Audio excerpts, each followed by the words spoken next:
Good evening. That was pretty weak. Good evening. Good evening. Awesome. You are going to like me, and here's why. Because I know that the only thing that stands between you and dinner is me. And I'm fully cognizant of that. And I know you've had a very, very long day, so I'm going to ask you to participate in a little bit of a thought exercise with me, and then I'm going to go through, I'll show you a couple slides, and hopefully we'll have a little bit of time for Q&A. Is it possible that we can turn the lights down at all? Can we do that? Maybe? It's all good. It's okay. If we can't do it, we'll just, everyone's going to play with me. Close your eyes, and I'm being serious. I know you're all tired and you want the chance to sleep. I'm giving it to you. I told you I'm going to be your favorite speaker. All right. So I want you to imagine that you live in a world where a vast majority believe in the power of education, though millions have never had it. I want you to imagine that you live in a world where much progress has been made to ensure students all over the world have an opportunity to learn inside of a classroom. You live in a world where teachers claim that the most important aspect of a school that will encourage their attendance is the presence of a pit latrine. I want you to imagine that you live in a world where literacy rates amongst some of the most rural students are at a mere 15%, and that if we reached universal basic education, we could lift 171 million kids above the poverty line.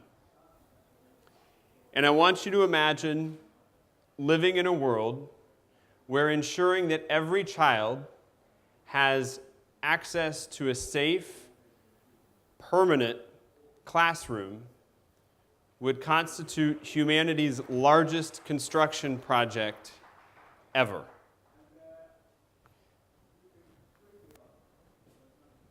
Now open your eyes and welcome to our world. Everything that I just described is true of the world in which we live, and there are no doubt statistics and things that you have heard here time and again.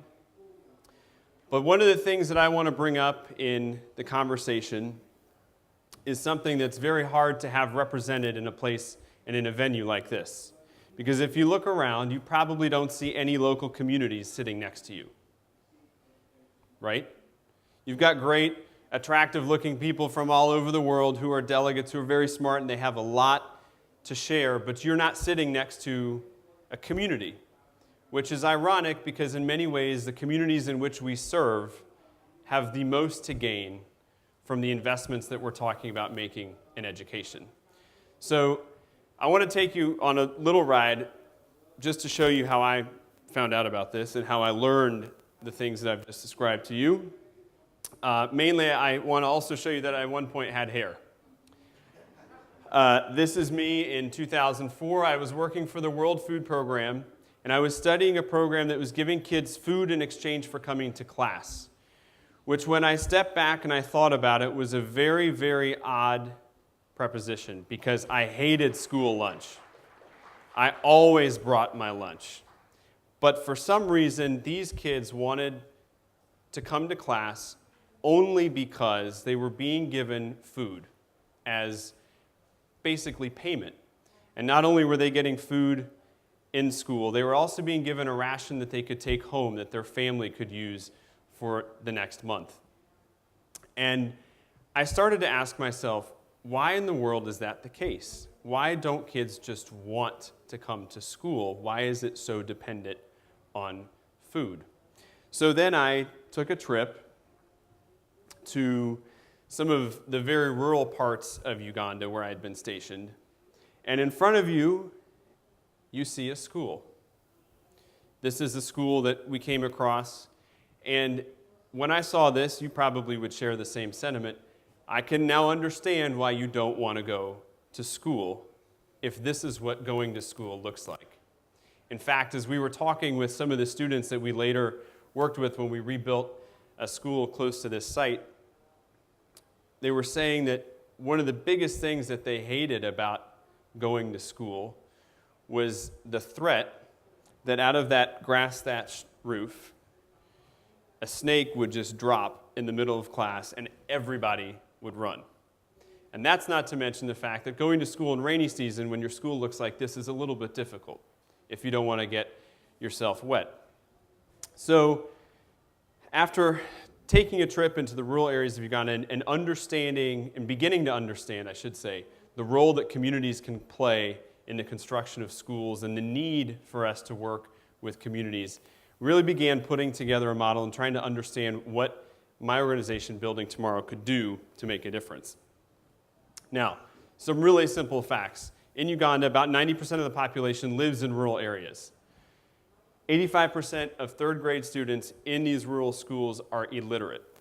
They have spent 3 years in school and they still do not know basic literacy and numeracy as well. And as I mentioned to you in the little exercise earlier, just having access to a pit latrine, we know increased teacher attendance rates by, in some cases, up to 20%. So we began to understand, we really thought about this notion that infrastructure could really lead to change. And so started an organization called Building Tomorrow, and this is our business, what you see up on this screen. But most importantly, and the reason, and what I want to talk about is really the importance of community engagement and community involvement in ensuring that when you build something like this, it can actually be successful and it can be an asset that's useful to a community. And I want to just give you basically three anecdotes or three key things that we've identified which we really feel are clutch and really key for the success of our model. And just to kind of give you a basic overview first, Building Tomorrow, as Alice mentioned, we've constructed 15 schools that are open already. Each school is built to a capacity of 325 students. And we do it in concert with the local Ministry of Education, who we triangulate a needs assessment with to understand that there's actually a need in an area in which we work. And then the communities in which we work provide a contribution of both land and labor in order to make the school basically come alive. So the first thing I want to talk to you about is civic engagement, because this is one of the things that our process has really begun to make it, has really cemented in the communities in which we work. And here you see Martha, who is a community member in Binikira, which is a site that we actually have under construction right now, signing on to a commitment. And basically, every community in which we work provides at least 20,000 hours of labor, and they also provide at least 3 acres of land on which every school is built. And what's so cool about the commitment piece is that you begin to see the excitement build in a community on what we call Commitment Day. It's a very original name. And we bring everybody together from usually 5 to 7 villages, and they sit down and they begin to sign up for days of the week that they will come from the beginning of construction all the way to the end. And we actually keep a roll here. This one actually is quite unique in that it's all handwritten names. In many cases, we end up with thumbprints because we have several families and parents of kids that we work with who never had the chance to go to school themselves.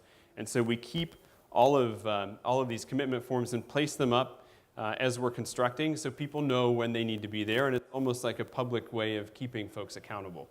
But what's even more exciting is that the civic engagement continues through the process of school construction. One of the first schools that we opened about 2 weeks prior to the school opening, a band of the building committee members that was about to transition to become part of our school management committee realized that the district had not yet allocated the teachers that were supposed to be going to school. And so they decided that they were going to stage their own little sit-in.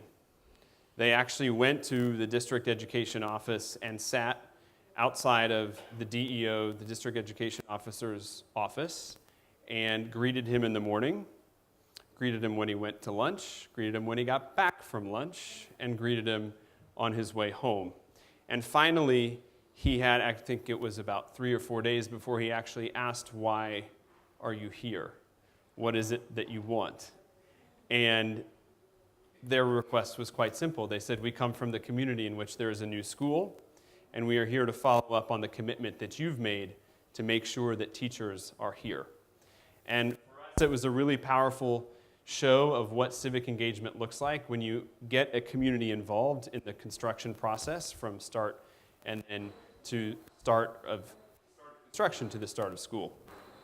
Another thing that that we've noticed is demanding accountability. I mentioned to you earlier the presence of school management committees and building committees. This is actually a building committee at a school called ImpactLab. Am I cutting out? I feel like I am.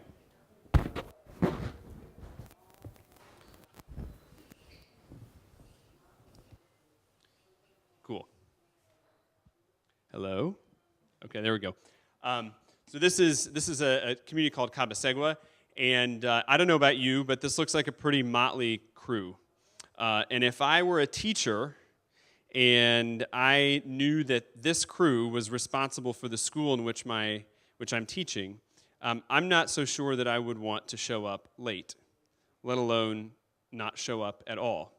And what's extremely remarkable about this, and the reason why I bring it up to you, is that currently we've been tracking tracking teacher attendance at our schools compared to regular, what are called UPE schools in the area. And what we've found is that in some cases, our attendance rates can dip to, or attendance rates at UPE schools in the area can dip to as low as 40%, depending on the season, if it's rainy season, planting season, whatever it is. And our attendance rates have been in upwards of 86%. Some schools having consistent performance in the 90%. And we chalk that up to the fact that our communities in which we work simply demand accountability. They are a part of the process, and they're able to hold the teachers who are coming to teach accountable for their work.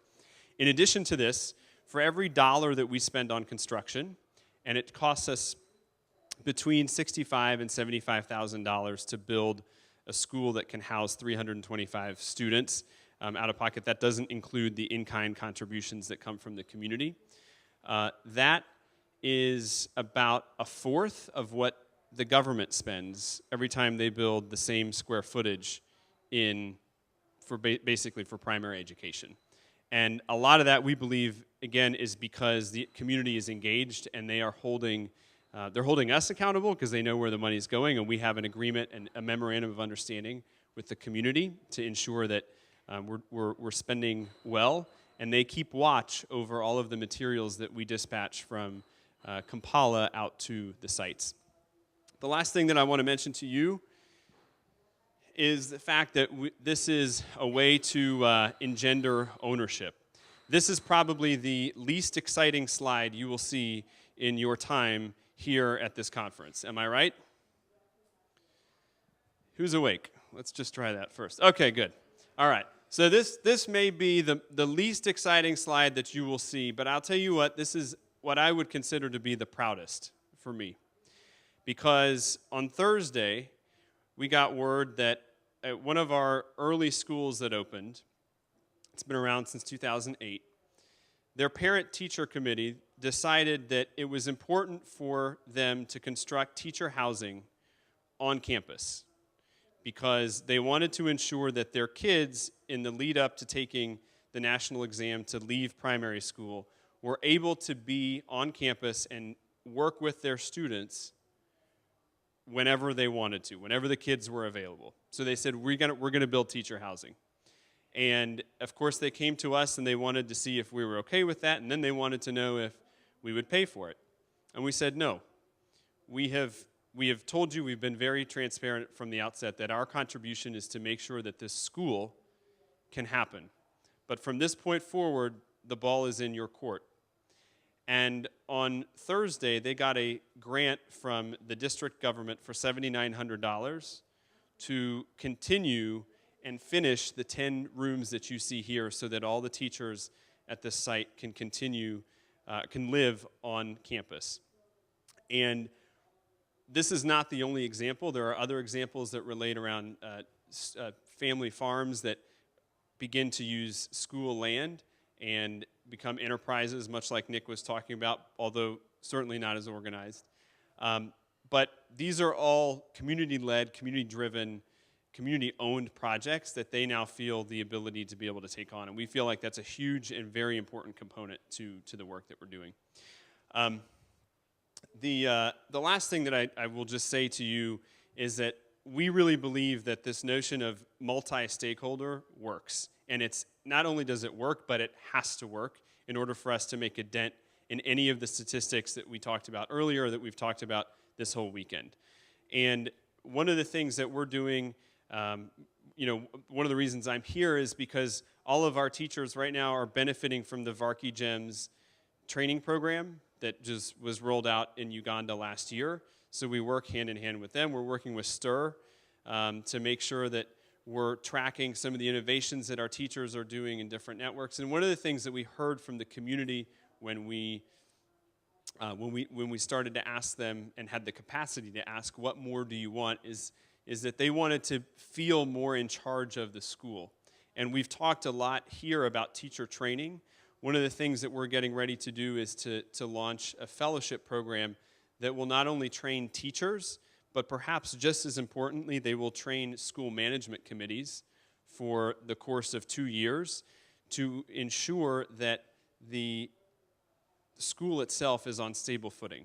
And in a way, it's both our entry strategy and exit strategy to make sure that we create sustainable schools in every community in which we go. And we're really excited to see this. It'll be a 2-year project where collegiate graduates from Uganda go through an intense training and then are paired with up to 3 schools to be able to implement what they learn in their training, and again, through the trainings that other partners that we work with are rolling out. So that does it for me. This is another one of the schools that we've built and opened recently. I would love to field questions, and I guess we'll play a little roulette with this mic. Or you know what, I'll use this one. Yeah. Questions? Oh, start here because it's closer. Hi, Allison from New York, but I live in Dubai. My question for you is your success right now. So in terms of teaching literacy and mathematics, now that these schools are built, are you seeing a raise in the literacy of these students? And also, complementary to that, are you also teaching life skills for survival in these difficult environments and communities that these children live in? Yeah. So let me answer that. The first part of the question. My first answer is no. We actually, for a while, we're not seeing any good results, and we began to realize that the reason for that was when we were opening schools up until about a year ago, we were opening schools, and if children said that they were at 7th grade level, we were taking kids at 7th grade level. And then we basically rolled out a new initiative to start actually assessing where kids were when they came to this, or when the school opened. And we began to realize that several students who were coming to us at, saying that they were in P7 were actually no more equipped to be there than a 2nd grader. And so now when we open all of our schools, we're opening only up to a 3rd grade level, which is actually starting to bump up our scores. We're not in a position yet to be able to do good enough analysis on the data, but initially no, and it caused us to take a step back, realize why, and figure out what we could do to help that. On the second question, we do a lot of life skills training. We haven't altered the curriculum, so to speak, but we do add a lot to the curriculum.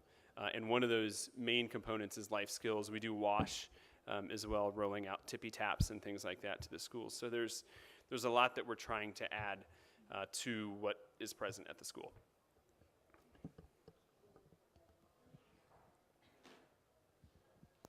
Hi, my name is Essien from Nigeria.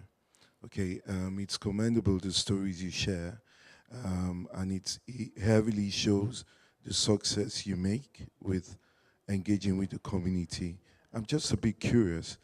Have you ever faced problems with the communities in terms of getting them to collaborate and understand?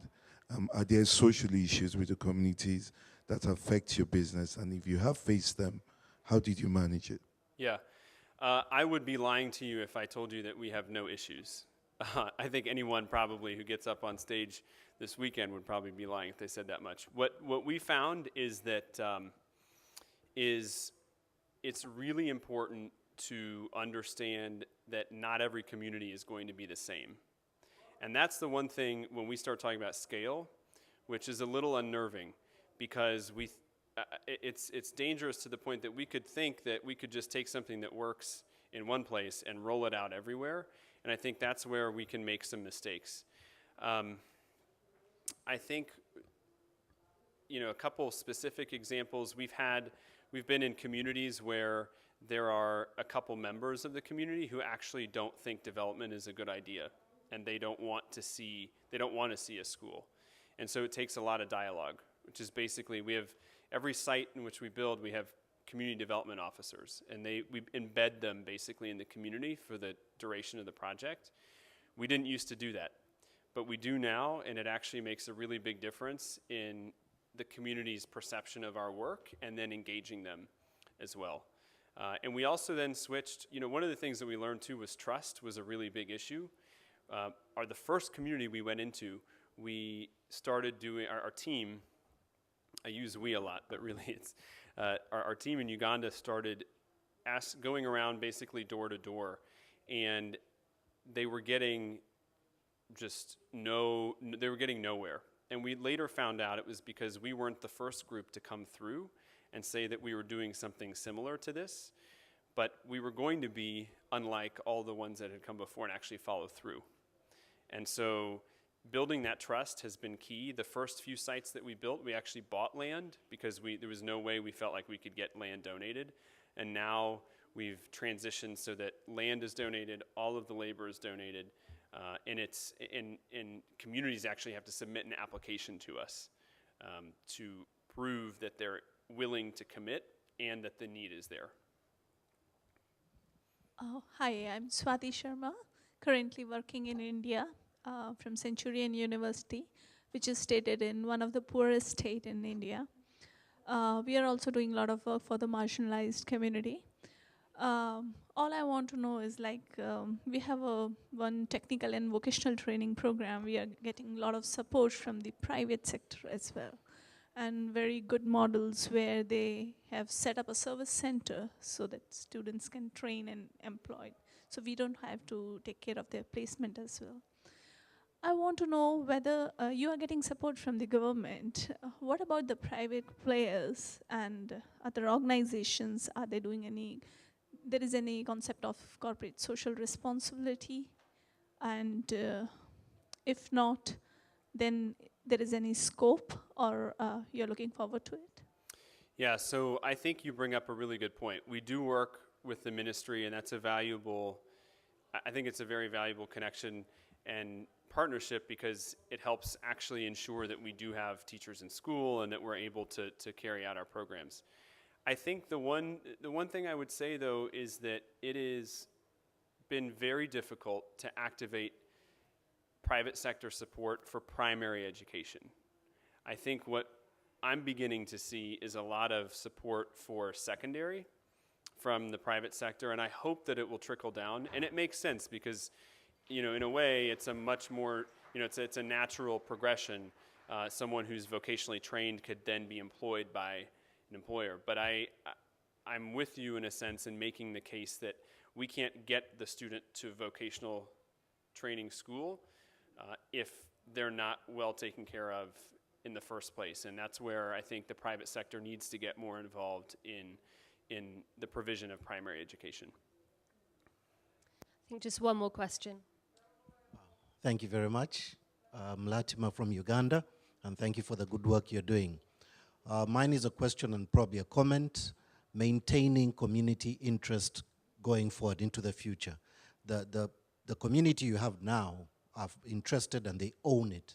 But as the kids go through school, they grow up, and maybe this current community is not there, then the next generation that comes may not have the same attachment and the same kind of interest in the work that you're doing. And in future, you may find that that bond starts weakening and eventually breaking. What are your plans for that? So I think that's where the fellowship program is actually really key, because the school management committees were telling us we want to better do our job and we want to better understand what our role is. And I think Uganda's unique. I don't think they're necessarily unique in this, but headmasters, head teachers, even teachers can be shuffled quite considerably from post to post, which is a real bummer if you're investing in a person, in developing human capital to actually run the school well. And so one of the things that we feel we need to do is to basically capitalize on what's happening in the community at the construction stage, is to make them equal partners in the training that we're doing for head teachers, so that the school management committee is a part of that. So for instance, a head teacher may leave, but the chair of the school management committee still expects to meet on a weekly basis with the headmaster, because that's the way they've been doing things. So I agree with you, it's definitely a challenge. But I will say we have 2 or 3 schools where parents of former students are solicited for funding that goes into a pot for scholarships to secondary school for kids who are still at the school. So it's almost like a pay it forward sort of thing. Their kids went to school, they've graduated, and they've gone on, and now they are actually helping to pay for whoever's coming through, which I think is a really good sign for the vitality and the sustainability of the school.